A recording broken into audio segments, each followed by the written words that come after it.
Dust off the umbrellas because we're talking about some soaking rain going into the next 2 days. I'll have your 5 for 6 forecast straight ahead. And a special day for prom shoppers. WJBF's Giving Gown event helped dozens of girls find the perfect dress for free. How the community made it happen as News Channel 6 at 11 starts right now. Live from Television Park, this is WJBF News Channel 6 at 11.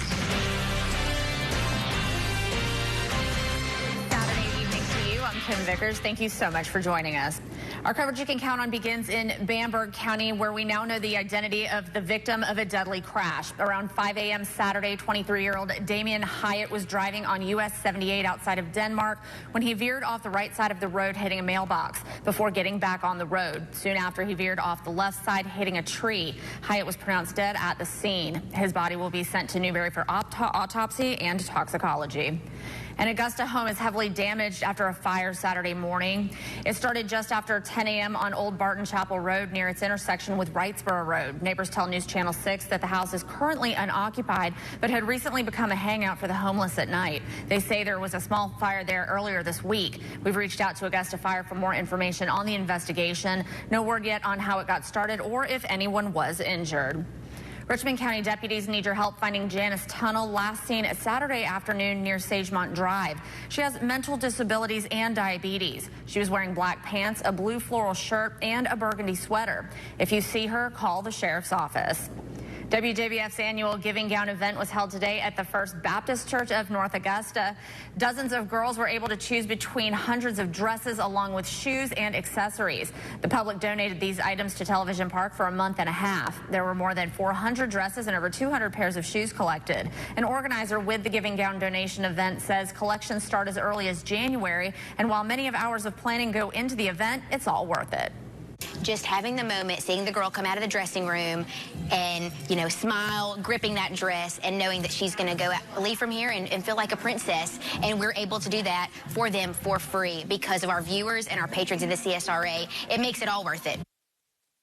If you were not able to attend, there will be more locations to find the dresses on our website.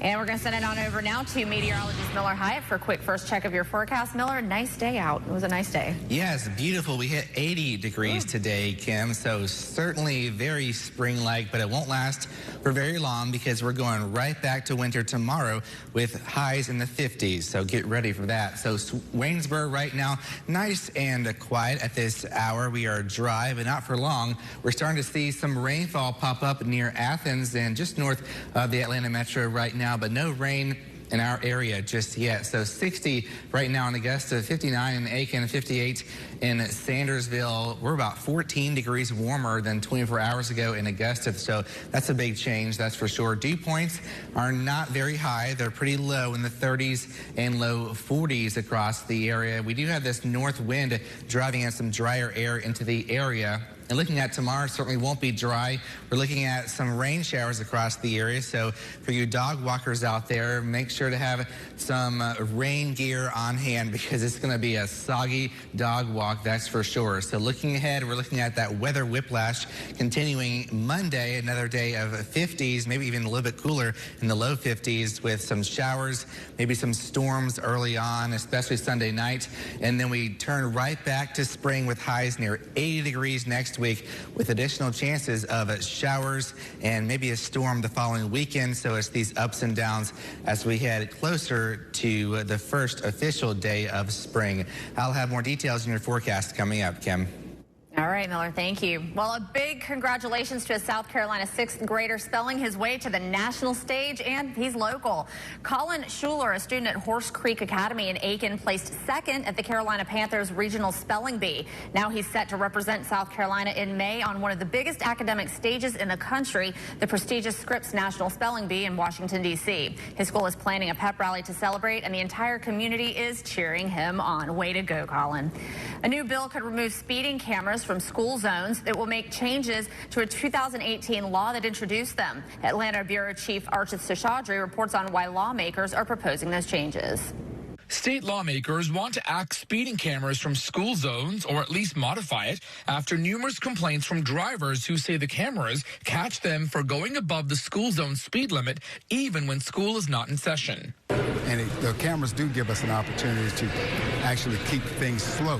However, what's happening now is that those cameras are not calibrated correctly because they're getting in off times of the day, i.e. after school hours. People are getting tickets for speeding, and they shouldn't do that. So that's going to be a big issue that's coming up now. One option is to calibrate it so that it would only ticket drivers during certain hours. The original 2018 law was for the speeding tickets to only be issued for drivers going at least 10 miles over the speed limit 1 hour before or after school closes. House Bill 225 would remove speed cameras in school zones, but not everyone's on board. Well, I tell you, if you remove them completely, there's a high possibility that people will begin to speed more in school zones once they know they're not there. That's a big public safety thing with students, of course, parents dropping kids off, people pulling in and out of school zones. A lot of that needs to be slowed down. Buses, students on buses, things like that. So I tell you, right now, the cameras in school zones are basically causing a havoc up here. We've had a bill that has been introduced to actually remove the cameras from the school zone areas. Now that presents a problem, at least on the public safety side, because we don't have enough police officers and law enforcement to just stay there and man those school zones during certain hours. Those who support the legislation say it's simply a way for local governments to pocket money through speeding tickets in an area where they say it shouldn't even have these restrictions in the first place. Sometimes we have to just sort of figure out where the happy medium is. Should we remove them, or should we just try to recalibrate those cameras in order so that they won't be getting ticketed in off-cycle hours? But there are public safety concerns in school zones. With kids in the area and drivers possibly being negligent behind the wheel, there's also options to have more officers brought in to man those areas. Reporting at the Georgia State Capitol, Archit Seshadri, Atlanta Bureau Chief. Now, this new bill is still being reviewed by House lawmakers, and if it does, it will need Senate approval before it can be sent to Governor Kemp's desk. Augusta Mayor Garnett Johnson is meeting with leaders at the Georgia State Capitol, advocating for hurricane recovery funds to assist the CSRA. Mayor Johnson met with Governor Brian Kemp, the state's emergency management director, and the Department of Community Affairs, pushing for around $200 million to assist with cleanup and recovery efforts. He says the goal is to rebuild Augusta bigger and better, but warned the city may look a little different this year as it prepares for Masters Week. South Carolina Attorney General Alan Wilson announced the launch of a new certification program to help with human trafficking victims. The new program is in partnership with Safe House Project, a national nonprofit providing certification, survivor support, and safe housing options for victims. It will be available to service providers working with victims of human trafficking statewide. Each year, up to 20 programs around the state receive certification services, with 8 nonprofits invited for the first cycle of the process. Last year, the General Assembly appropriated $6.5 million for victim and survivor treatment facilities. As all of you know, South Carolina only has 15 beds for minor victims of human trafficking, and I think there were about 300 to 400 victims identified by SLED in the previous fiscal year. State Human Trafficking Task Force will include the organizations who receive certification in its online resource directory. Certified programs will also be included in the National Trafficking Hotline Victim Services referral list.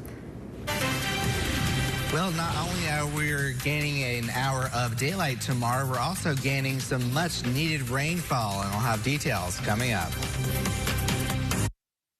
Every day, ordinary people in the CSRA do extraordinary things to serve our community. Each month, News Channel 6 recognizes these outstanding volunteers with the Giving Your Best Award. Do you know an everyday hero who goes the extra mile to help others? Nominate them for the Giving Your Best Award by visiting WJBF.com and filling out the entry form. Sponsored by Science Co., Piedmont Augusta, Security Federal Bank, and News Channel 6.